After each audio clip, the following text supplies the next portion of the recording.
সবাইকে জয় যিশু। আজকের বাক্য হচ্ছে বিশ্বাস হলো এক রহস্যময় বিষয়।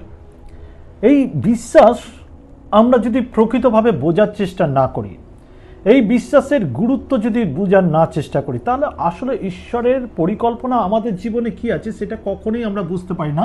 যার জন্য বিশ্বাস হলো এক রহস্যময় বিষয়। এই রহস্যকে খুঁজে বার করানো একজন বিশ্বাসীর কর্তব্য বা একজন বিশ্বাসীর অধিকার। কারণ আমরা যতক্ষণ না এই রহস্যকে বুঝতে পারছি, আপনি জানেন না এই পৃথিবীর মধ্যে আপনি যা কিছু দেখছেন তার থেকে অনেক কিছু আপনার বিশ্বাসের রহস্যের মধ্যে লুকিয়ে রয়েছে, যেগুলো আপনার অথরিটি, আপনার পাওয়ার, আপনার অধিকার, সেইগুলো আপনি মিস করছেন। কারণ হচ্ছে আপনি বিশ্বাসের রহস্যকে জানেন না। আমার মনে পড়ে একজন ব্যক্তির কথা, একটা স্টোরি দিয়ে বলছিল যে একজন বিশ্বাসীর অধিকার কি। একটা লোক, গ্রামের লোক, ধুতি পরে, পাঞ্জাবি পরে, গ্রামবাসী, তিনি গ্রামে থাকে, কিন্তু তার স্বপ্ন অনেক বড়। তার স্বপ্ন হচ্ছে সে শহরে যাবে, শহর দেখবে, শহরের লোকেদের সঙ্গে মেলামেশা করবে, কোট পরা বাবুদের দেখবে।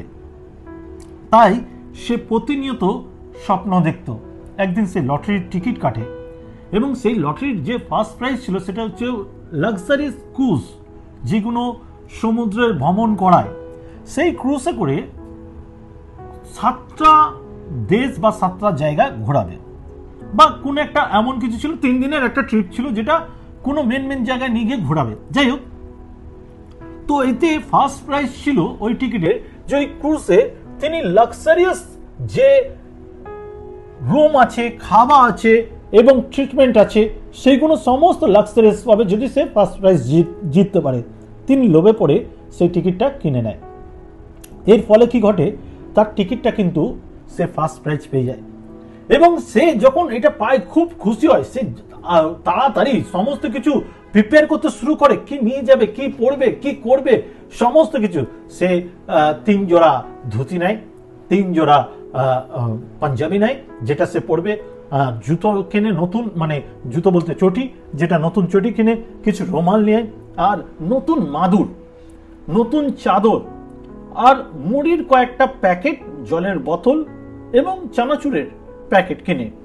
এটা তার সরঞ্জাম, সে যাবে, কারণ সে তার আগে কখনো শহরে যায়নি। তাই সে নিয়ে যখন বেরোলো এবং যখন গিয়ে সেই ক্রুজে উঠবে, তখন সে অবাক লোকজনের ড্রেস আপ দেখে, কাপড় চোপড় দেখে, তাদের লাগেজ দেখে। কারণ কেউ এইরকম না, একজন ভদ্রলোক ধুতি পরা, পাঞ্জাবি পরা, সে কোনোভাবে লুকিয়ে টুকে মানুষকে হাইক করে যাচ্ছিল। আর কোনো মতে যিনি জাহাজে টিকিট চেক করে ঢুকাচ্ছিল তিনি অন্য মনস্ক হয়েছে, আর ইনি ঢুকে যায়। ঢুকে যাওয়ার পর উনি বগলে রীতিমতন একটা মাদুর ধরে রয়েছে, আর হাতে একটা বোচকা, যেটা শহরে চলেই না, সেই বোচকায় মুড়ি রয়েছে, ধুতি রয়েছে, পাঞ্জাবি রয়েছে। এটা নিয়ে তিনি জাহাজে উঠে যায়। যাই হোক, সে একটা প্রথমে উঠেই যেখানে সব লোক বসে পুরো সমুদ্রের দৃশ্য দেখবে সেই জায়গায় যায়। সেখানে একটা ছোট্ট ফাঁকা জায়গা দেখে যেটা হাইক করা। সেখানে গিয়ে তিনি সব কিছু লুকিয়ে রাখে, মাদুর, তার বস্তা, সব কিছু লুকিয়ে রেখে আর সে ঘুরে ঘুরে দেখে। এইবার দিন কেটে যায়, যখন জাহাজ ছেড়ে দেয়, এবার যাচ্ছে 3 দিনের ট্রিপ। প্রথম দিন সবাই হুড় হুল্লার, কেউ আর ওকে খুব একটা দেখে না, কিন্তু যারা দেখে তারা অবাক হয়ে দেখে এই লোক কোথায় থেকে এলো, এনাকে কে টিকিট দিল। কিন্তু জাহাজের কর্মীরা কেউ ওটা ফলো করে না, কারণ জাহাজ নিয়ে খুব ব্যস্ত, একটা ট্রিপ বেরিয়েছে, তাদের নিজেদের কাজে ব্যস্ত, কেউ ফলো করে না। তো এমনি করে প্রথম দিন কেটে যায়। যাওয়ার পর যখন সবাই নিচে গিয়ে নিজের রুমে শুতে যাবে, তখন তিনি ওই ঠান্ডার মধ্যে, সমুদ্রের হাওয়া, তিনি কি করে ওখানে চাটাই বিছায়, মুড়ি বার করে খায়, জলের বোতল দিয়ে জল খায়, আর তার নতুন চাদর ঢেকে ওখানে সারা রাত শুতে পারে না, ঘুমাতে পারে না ঠিক মতন, ওই উপরে শুয়ে থাকে। এর ফলে কি হয়, সে একটা দিন কাটায়। পরের দিন সে তাড়াতাড়ি উঠে যায়, উঠে গিয়ে কি করে সমস্ত লুকিয়ে দেয়, লুকিয়ে দিয়ে ঘুরে বেড়ায়। যদিও জাহাজের ক্যাপ্টেনের চোখে পড়ে, সে চিন্তা করে এই লোকটা কে, এবং কাউকে জিজ্ঞাসা করবে, কিন্তু কাজের চিন্তাতে এবং নানা রকম লোকেদের সঙ্গে মিট করাতে সে ভুলে যায়। সেই দিনও সেরকম চলে যায়। জাহাজ আস্তে আস্তে এগোতে থাকে। প্রথম ভিজিটিং পয়েন্ট ক্লিয়ার করে, সেকেন্ড ভিজিটিং পয়েন্ট ক্লিয়ার করে। উনি ভয়তে নামে না যদি আমাকে জাহাজে উঠতে দেওয়া না হয়, তাই সে লুকিয়ে থাকে। সেই দিন যখন আবার সারাটা দিন কেটে যায়, না খেয়ে রয়েছে, সারা দিন না খেয়ে, রাত্রেবেলা যখন সব ফাঁকা হয়ে যায় সেখানে সে আবার চাটাই বিছায়, সেখানে বসে, মুড়ি বার করে খায়, জল খেয়ে শুয়ে পড়ে। এইরকম দুদিন কেটে গেছে, আর একটা দিন বাকি। এমন সময় ভোর রাতে যিনি জাহাজের ক্যাপ্টেন তিনি বেরোয় মর্নিং ওয়াক করতে। মর্নিং ওয়াক যখন করছিল তখন তার চোখে পড়ে একজন লোক চাটাই বিছিয়ে একটা লাক্সারিয়াস ক্রুজে জাহাজ তার মধ্যে শুয়ে রয়েছে। তিনি অবাক হয়ে যায়, তিনি তাকে ডাকে আর বলে, তুমি কে? তুমি চোর নাকি? মানে নানাভাবে তাকে রাগ দেখাতে শুরু করে। স্টাফদের ডাকে, সমস্ত স্টাফ তাড়াতাড়ি চলে আসে, ভিড়ে ভিড় হয়ে যায়। সবাই ওকে জিজ্ঞাসা করে, কোথায় থেকে এসছো, কে তোমাকে নিয়ে এসছে, তুমি কেন এখানে? মানে মারাত্মক ভাবে ইয়ে করে। তখন ওই ভয়ে ভয়ে ওই টিকিটের যে লটারি কেটেছিল তার বিনিময়ে যে টিকিটটা পেয়েছিল সেটা আস্তে আস্তে বার করে ওনাকে দেয় জাহাজের ক্যাপ্টেনকে। জাহাজের ক্যাপ্টেন দেখে অবাক হয়ে যায়, ওই জাহাজে বা ওই ক্রুজে যিনি রাজার হিসাবে থাকার কথা 3 দিন, তিনি 2 দিন ভিখারির অবস্থায় পড়েছিল। কারণ সে টিকিটের মূল্যকে বুঝেনি, টিকিটের পাওয়ারকে বুঝেনি, টিকিটটা কি ইউজ করলে কি বেনিফিট পেত সেটা সে বুঝেনি। যখন সে ক্যাপ্টেন দেখে, ক্যাপ্টেন বলেন, না আমি তোমাকে বোঝাতে চাই, আমরা ভেবেছিলাম তুমি হয়তো ওই ক্রুজ মিস করেছো, কিন্তু তুমি জানো না তুমি কোন অধিকার। তখন জাহাজের ক্যাপ্টেন তাকে নিয়ে গিয়ে তার রুম দেখায়, সে দেখে অবাক হয়ে যায়, তার খাওয়া দাওয়া, তার যত্ন সমস্ত কিছু দেখায়, আর দেখে শেষে বলে, আপনি দুর্ভাগ্য যে আপনার 3 দিনের ক্রুজের যে আনন্দের ট্রিপ তার মধ্যে 2 দিন কেটে গেছে, শুধু 1 দিনের তুমি সেই অধিকার পাবে। সে একদিন সে খুব লাক্সারিয়াস ছিল, তার জীবনের স্বপ্ন পূরণ হয়ে গেছিল, সে আনন্দ করেছিল। একটা মাত্র ভিউ পয়েন্ট ও দেখতে পায়, বাকি 2-3টে দেখতে পায় না, কারণ সে ভয়তে নামে না। কিন্তু সেই দিন যখন সে টিকিট দেখাবার পর তাকে স্পেশাল লোক গাইড করে যত্ন করে তাকে নিয়ে যাওয়া, সেখানে নেমে সবাই হয়তো আলাদা আলাদা গিয়ে ঘুরছে, কিন্তু তার জন্য স্পেশাল গাড়ি এসছে সেই শহরটাকে দেখাবার জন্য। এইরকম ঘটেছে। আজকের আমি এখান দিয়ে এই কথাটা বোঝাবার চেষ্টা করছি, বিশ্বাস হলো রহস্যময় বিষয়। আপনি যখন সেই রহস্যকে বুঝেন না, আপনি আপনার জীবনের যে অধিকার ঈশ্বর আপনাকে দিতে চায়, আপনি সামান্য কিছুতে অপেক্ষা করছেন, সামান্য কিছুর আশা করছেন, আপনি আপনার বাছাই করা কিছু জিনিস আশা করছেন, আপনার বাড়ি চাই, আপনার গাড়ি চাই, আপনার এটা চাই, ওটা চাই, কিন্তু ঈশ্বর আপনার জন্য আরো বড় কিছু রেখেছে। কারণ আপনি রহস্য জানেন না বলে, বিশ্বাসের রহস্যকে বোঝেন না, সেটার তথ্যকে বোঝার চেষ্টা করেননি বলে আজ কিন্তু আপনি সেই অধিকার ঈশ্বরের অধিকারকে পাচ্ছেন না। যখন জানবেন তখন অনেক দেরি হয়ে যাবে। যার জন্য আজকের আমাদের কিছু স্টেপ নেওয়া দরকার। আজকে বিশ্বাসের রহস্যকে জানার জন্য আমাদের কিছু স্টেপ নেওয়া দরকার। সেই স্টেপের জন্য আমাদের কিছু বাক্যকে এখন মনে রাখতে হবে বা বুঝতে হবে। সেই বাক্যগুলোর মধ্যে প্রথম বাক্য হচ্ছে মার্ক 4:11 পদ। মার্ক 4:11 পদ, সেখানে বলছে, তিনি তাহাদিকে কহিলেন, ঈশ্বরের রাজ্যের নিগুড় তত্ত্ব তোমাদিকে দত্ত হইয়াছে, কিন্তু এই বাহিরের লোকেদের নিকটে সেই সকল দৃষ্টান্ত দ্বারা বলা হইয়া থাকে। ঈশ্বরের লোকদের জন্য ঈশ্বরের বাক্যের গুরুত্ব রয়েছে, নিগুড় তত্ত্বগুলো রয়েছে। আমরা সেই নিগুড় তত্ত্ব খুঁজে পেতে পারি, আমাদের কাছে সেই অপরচুনিটি আছে, সেই অধিকার আছে, সেইগুলো খুঁজে বার করা, সেই সমস্ত বিষয়গুলো আছে। সেটা হচ্ছে বাইবেল আমাদেরকে সেই তথ্যগুলো দিতে পারে। আমরা পবিত্রাত্মার দ্বারা যদি সেই বাইবেলকে রিড করি বা বাইবেলের সেই তথ্যগুলো খোঁজার চেষ্টা করি, আমাদের জন্য সেই তথ্যগুলো রয়েছে, আমরা জানতে পারবো আমাদের জন্য কি অধিকার আছে। কিন্তু জগতের লোকেদের কাছে শুধু দৃষ্টান্ত, তারা টেস্টিমনি শুনবে, তারা দেখবে, চিন্তা করবে কি করে সম্ভব, এদের জীবনে এত আশীর্বাদ কি করে আসে, এত মুখে হাসি কোথায় থেকে আসে, এত শান্তি জীবন কিভাবে যাপন করতে পারে। ওরা শুধুমাত্র দৃষ্টান্ত দেখবে, ওদের কাছে তথ্য নেই, কারণ ওদের কাছে বাইবেল নেই। আজকের এই বিষয়ে আমি 3টি নয়, 4টি নয়, 5টি ভাগ আপনাকে দেখাবো।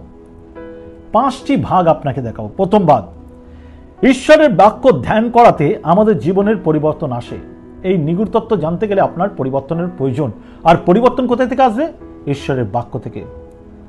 বাক্য আমাদের জীবনের সব থেকে গুরুত্বপূর্ণ। বাক্য ছাড়া জেনে রাখুন, ওই যে যারা এই দিকে খুব ফোকাস করে না, কে মাথায় হাত রেখে প্রার্থনা করবে, তেল দিয়ে প্রার্থনা করবে, নানাভাবে চিৎকার চেঁচামেচি করে প্রার্থনা করবে, এটা পাওয়ারফুল, আদৌ কিন্তু তা নয়। যতক্ষণ না আপনি বাক্যকে জানছেন, বাক্য কিন্তু আপনাকে সেই অধিকার দেয়।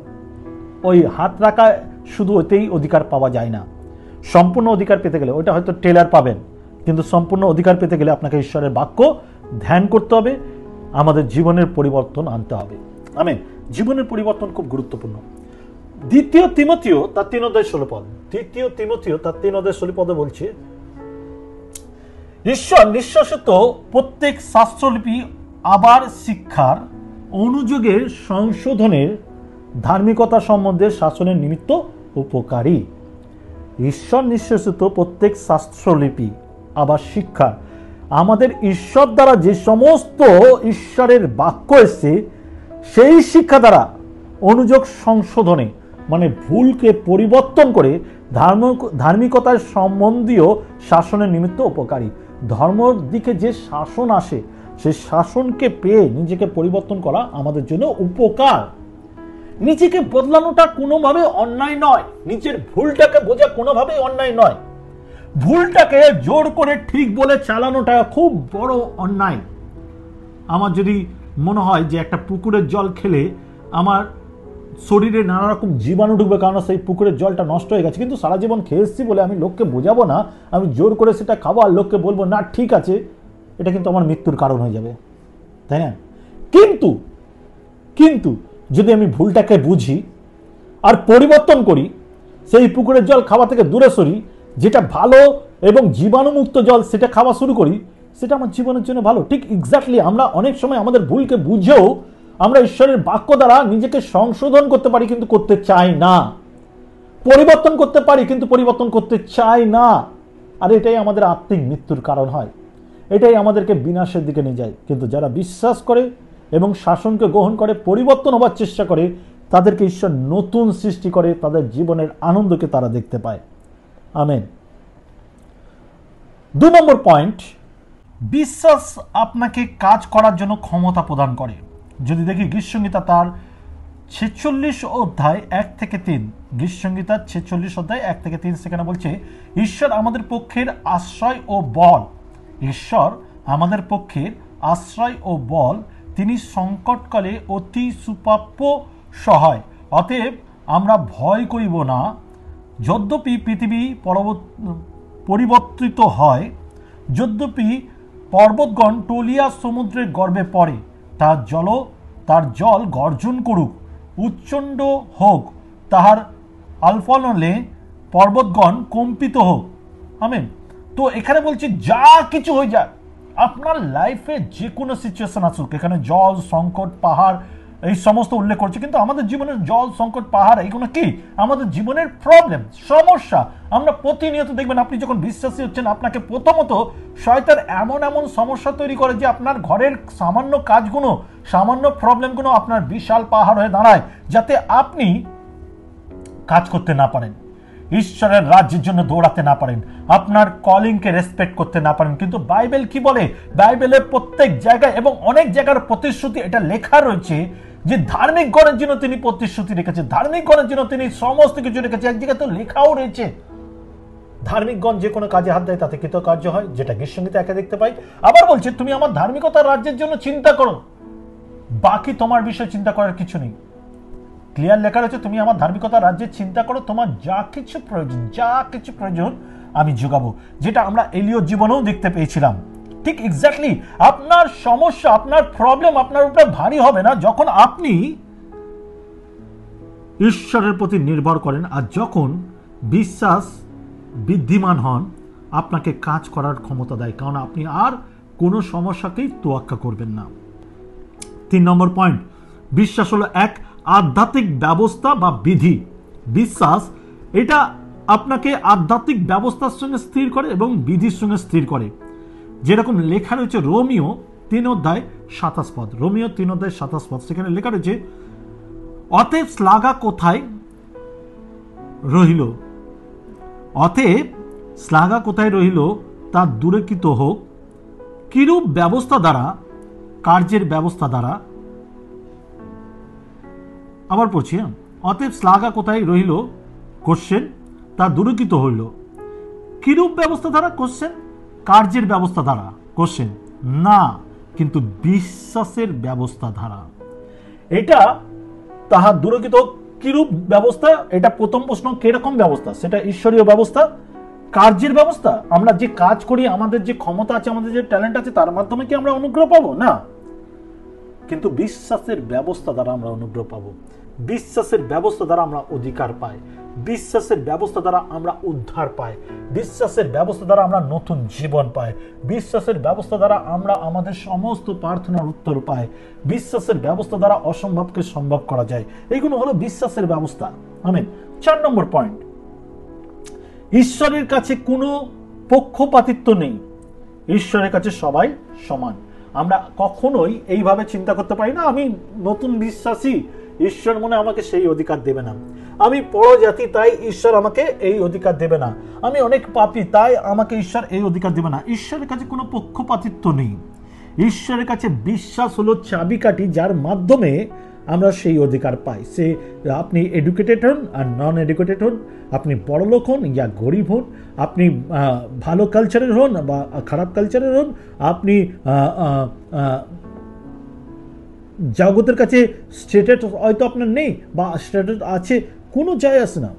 আপনি ঈশ্বরকে বিশ্বাসের মাধ্যমে, বাক্যের ভিতকে গ্রহণ করার মাধ্যমে, রহস্যকে খোঁজার মাধ্যমে আপনি কিন্তু ঈশ্বরের কাছে সমান। আমেন। যদি দেখি রোমিও 10:12, রোমিও তার 10:12 বলছে, কারণ জিহুদি ও গ্রিককে কিছুই প্রভেদ নাই, কারণ জিহুদি ও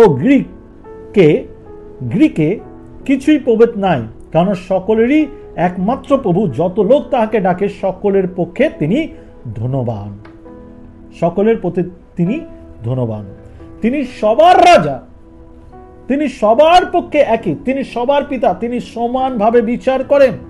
তাই আপনাকে শয়তান যতই ভোলাবার চেষ্টা করুন, আপনি আলাদা, আপনি পৃথক, আপনি সবার মতন না, আপনি অনেক নিচে আছেন বা অনেক দুর্বল, অনেক নতুন এসেছেন, এইগুলো শুনবেন না, কারণ ঈশ্বর সবার কাছে সমান, পক্ষপাতিত্ব করেন না, তিনি সমান। তিনি আপনি নতুন এলেও আপনাকে সেম অধিকার দিতে চান। আমেন। 5 নম্বর পয়েন্ট, বিশ্বাস এক উচ্চ মানের ব্যবস্থা যা নিম্ন মানের ব্যবস্থাকে নষ্ট করে। বিশ্বাস এক উচ্চ মানের ব্যবস্থা যা নিম্ন মানের ব্যবস্থাকে নষ্ট করে, যা নিচু মানের ব্যবস্থা, যেগুলো ভুল ব্যবস্থা, যেগুলো পাপের ব্যবস্থা, যেগুলো মন্দের ব্যবস্থা, তাকে শেষ করে দেয় যখন আমাদের বিশ্বাসের উচ্চমানের ব্যবস্থা আমরা গ্রহণ করি। আর সেই বিশ্বাসের উচ্চমানের ব্যবস্থা হলো ঈশ্বরের বাক্য, প্রতিজ্ঞার বাক্য, প্রতিশ্রুতির বাক্য, উদ্ধারের বাক্য। এটা হলো উচ্চমানের বিশ্বাসের ব্যবস্থা যা আমাদের গ্রহণ করার প্রয়োজন আছে। যদি দেখি রোমিও 8:2, রোমিও 8:2, সেখানে বলছে, কেননা খ্রিস্ট হইতে জীবনের আত্মার যে ব্যবস্থা, কেননা খ্রিস্ট যিশুতে জীবনের যে ব্যবস্থা, তা আমাকে পাপের ও মৃত্যুর ব্যবস্থা হইতে মুক্ত করিয়াছেন। খ্রিস্ট যিশুর যে ব্যবস্থা, জীবনের আত্মার যে ব্যবস্থা, তা আমাকে পাপের ও মৃত্যুর হইতে মুক্ত করিয়াছে। এই পাপ আর মৃত্যু, পাপের বেতন মৃত্যু, পাপ আর মৃত্যু আমাদের জীবনে কর্তৃত্ব কেন করেন জানেন? কারণ আমরা যিশুর ব্যবস্থার, জীবনের ব্যবস্থাকে আমরা বুঝিনি, সেই গুপ্তধনকে খুঁজিনি, সেই গুপ্তধনের গুরুত্ব বুঝিনি। আজ আমরা ব্যস্ত হয়ে যাচ্ছি মোবাইলের সেটিংগুলো জানার জন্য, মোবাইলকে ইউজ করতে কিভাবে হয়, এআইকে কিভাবে ইউজ করতে হয়, জগতের সঙ্গে কিভাবে স্ট্যাটাস মেনটেন করতে হয়। এই গুপ্তধনগুলো কিন্তু কোনোভাবেই গুপ্তধন নয়, এইগুলো পাপের বিনাশের কারণ, এইগুলো আমাদেরকে নষ্ট করে, এইগুলো আমাদেরকে শেষ করে, আর তাতেই আমরা বিধিব্যস্ত, তাতেই আমরা পরিপক্ষ হচ্ছি। কিন্তু যেটা ঈশ্বর দ্বারা দেওয়া গুপ্ত ধন, সেই বাক্যের সেই প্রতিশ্রুতি, সেইগুলোকে আমরা ইগনোর করছি। কিছু ভাই বোন, আজকের আপনার সুযোগ বিশ্বাসের সেই মূল্যবান অর্থকে জানা, যা আপনার এই যুগের এবং ওহ যুগের, মানে স্বর্গের দুদিকের জন্য আপনার কার্যকারী। আমেন।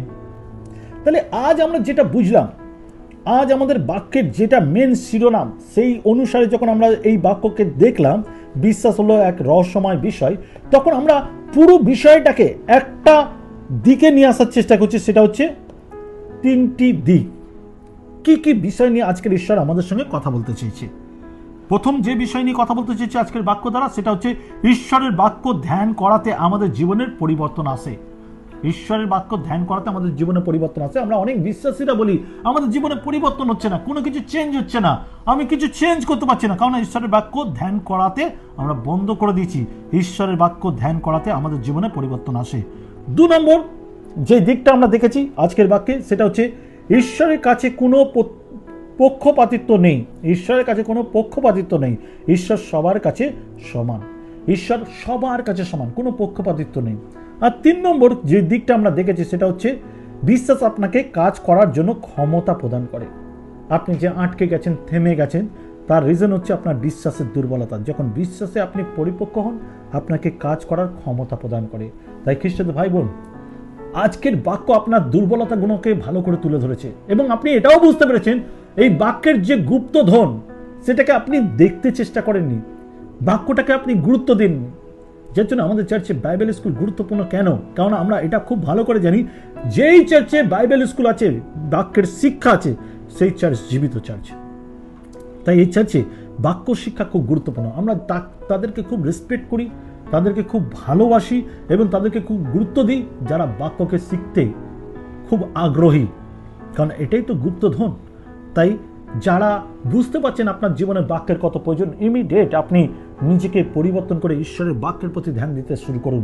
এক্সট্রা করে সময় দিন ঈশ্বরের বাক্য পড়াতে, সময় দিন আপনার প্রেয়ার লাইফে, কারণ আপনাকে গুপ্তধন পেতে হবে, ঈশ্বরের প্রতিজ্ঞাগুলো জানতে হবে। আমেন। আসে আমরা প্রার্থনায় যাই, যারা রিয়েলাইজ করছেন কাউকে প্রকাশ করতে পারছেন না, কিন্তু আপনার ভিতরে পবিত্র আত্মা কাজ করতে শুরু করে দিয়েছে, আপনার ভিতরে ঈশ্বরের আত্মা কথা বলতে শুরু করেছে, আমি তাদের জন্য প্রার্থনা করতে চাই। আমি জানি প্রভু চাই তারা যেন বুঝুক এই গুপ্তধনের মূল্য। আসি প্রার্থনা যাই, সেই বয়স্ক লোকের মতো না হই যে 3 দিনের যাত্রায় কিছুই বুঝলো না, লাস্ট দিন সে উপভোগ করছে আর আফসোস করছে আরো 2 দিন আমি এনজয় করতে পারতাম, কিন্তু টিকিটের মূল্য না বোঝাতে সে সব হারালো। আজকে তোমার দেবা সেই স্যাক্রিফাইস, তোমার সেই রক্ত, প্রভু যিশুকে যদি আমরা বলি এইভাবে, তার মূল্যের যে অধিকার সেটা আমরা সম্পূর্ণ বুঝতে পারছি না। আসি প্রার্থনা যাই। পবিত্র পিতা, আমি প্রার্থনা করি আজকে যতজন এই বাক্য শুনলো, প্রত্যেক জনকে সেই পরিবর্তনের আবেগে নিয়ে যাও প্রভু, সেই গুপ্তধন খোঁজার সেই মেন্টালিটি দাও প্রভু। প্রভু যেন আমাদের হৃদয় তোমার প্রতি ক্ষুধিত এবং তৃষিত হতে পারে প্রভু, তোমার ইচ্ছাকে বোঝার সেই মেন্টালিটি আমাদের জীবনে আসে এবং পরিবর্তনকে যেন আমরা অ্যাকসেপ্ট করি প্রভু। কারণ বাইবেল বলে শেষ দিনে ভালো ভালো ধার্মিকের হৃদয় পাষাণ হবে, কিন্তু যারা বাছাই করা ব্যক্তি, যারা তোমার দাস দাসী, যারা বাক্যকে রেসপেক্ট করে, গুপ্তধনকে খুঁজে, তারা নম্র হৃদয় তোমার কাছে এগিয়ে আসবে এবং তোমার রাজ্যের জন্য দৌড়াবে এবং তাদের সমস্ত প্রয়োজনীয় বিষয় তুমি মেটাবে। ধন্যবাদ জানাই যারা রিয়েলাইজ করছে, তুমি তাদের হৃদয়ে কথা বলো, তাদের হৃদয়কে তুমি প্রস্তুত করো, উত্তম ভূমি করো, যাতে তারা তোমার বাক্যকে গ্রহণ করতে শুরু করে। বিশ্বাস করি তুমি আমার প্রার্থনা শুনলে এবং অনেকের হৃদয়কে পরিবর্তন করলে, তার জন্য ধন্যবাদ দিই। সমস্ত গৌরব তোমার, যিশু তোমার নামে চাই, আমেন। সাথে মনে করে দিতে চাই, আজকের এই বাক্য যদি আপনার ভালো লেগে থাকে, অবশ্যই লাইক, শেয়ার, সাবস্ক্রাইব করবেন, অবশ্যই বেল আইকন ক্লিক করবেন যাতে নোটিফিকেশন আপনার কাছে চলে যায়। এই চ্যানেলের উদ্দেশ্য একটাই, আপনার কাছে যেন সত্য বাক্য যায় এবং আপনি যেন সত্যকে গ্রহণ করে স্বাধীনতা পেতে পারেন। এবং সাথে মনে করে দিতে চাই, আপনারা যদি অন্য কোনো দেশে রয়েছেন, বাঙালি হিসাবে আপনি এই বাক্য শুনছেন, কাজের সূত্রে বা কোনো কারণে আপনি দেশ বিদেশে রয়েছেন, অবশ্যই সেই দেশ বিদেশ যেখানেই থাকেন সেখানকার নামটাকে মেনশন করবেন, যাতে আমাদের টিম, প্রেয়ার টিম আপনার জন্য প্রার্থনা করতে পারে। অবশ্যই নিজের প্রিয়জন, আত্মীয় স্বজনের কাছে এই বাক্যকে শেয়ার করবেন। এবং আপনার আরও কিছু জানার থাকলে বা আমাদের সঙ্গে যোগাযোগ করতে চাইলে, দেখুন স্ক্রিনে নিচে আমাদের WhatsApp number, same number calling number, same number Telegram number. আপনি এতে ফোন করতে পারেন, হোয়াটসঅ্যাপ করতে পারেন, টেলিগ্রামে মেসেজ করতে পারেন এবং আপনি চাইলে আমাদেরকে ডাইরেক্ট কন্ট্যাক্টও করতে পারেন, যাতে আপনার সঙ্গে আমরা যোগাযোগ করতে পারি। আপনার প্রয়োজনীয় যে প্রশ্ন বা প্রার্থনার প্রয়োজন, তাতে আমরা সাপোর্ট করতে পারি। তো ভালো থাকবেন, সুস্থ থাকবেন। আমি বিশ্বাস করি এই বাক্য আপনাকে নতুন সৃষ্টি করলো। সবাইকে জয় যিশু।